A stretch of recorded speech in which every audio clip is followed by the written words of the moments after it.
Qu'appelle-t-on le porno mainstream? Vous avez peut-être déjà entendu cette appellation de porno mainstream, mais qu'est-ce qu'elle veut dire vraiment?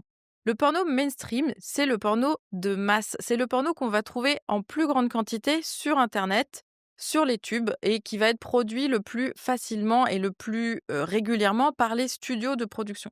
C'est un porno qui, correspond à une vision assez hétéronormée de la sexualité et qui est créé souvent par et pour des hommes cis et hétérosexuels. On appelle souvent, du coup, les autres formes de porno, soit porno alternatif, porno éthique, porno queer ou porno féministe, qui sont, à mon sens, des appellations qui regroupent, en fait, une autre manière de faire le porno, c'est-à-dire de faire du porno différent du porno mainstream. J'ai personnellement choisi le terme de porno alternatif, car je considère que la queerness et le féminisme sont des causes politiques qui sont bien plus importantes que juste un petit label marketing qu'on va mettre sur un film porno. Et que surtout, le porno que je produis personnellement, je cherche à le produire pour se poser en alternative au porno mainstream.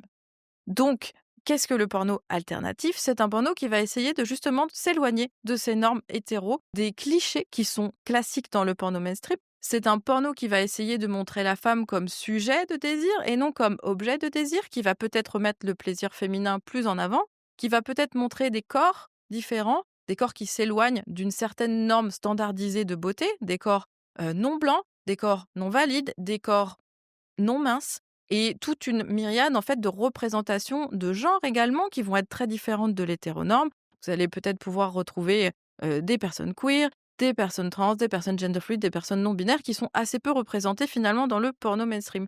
Donc la différence entre porno mainstream et porno alternatif, c'est vraiment que dans les pornos alternatifs qui sont du coup produits de manière un peu plus indépendante, de manière, plus on va dire, recherchées, peut-être des fois des manières plus politisées, sont, une réaction au porno mainstream. C'est-à-dire qu'est-ce qu'on peut produire qui va être différent de la masse?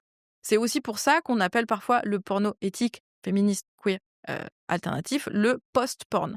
Parce que c'est maintenant qu'on a le porno, qu'est-ce qu'on peut faire après? Qu'est-ce qu'on peut faire de différent? Qu'est-ce qu'on peut faire pour l'améliorer, pour le changer ou pour montrer des choses différentes? Donc le porno alternatif, c'est ça, c'est montrer autre chose que ce qu'on voit en masse sur les tubes et dans les pornos classiques.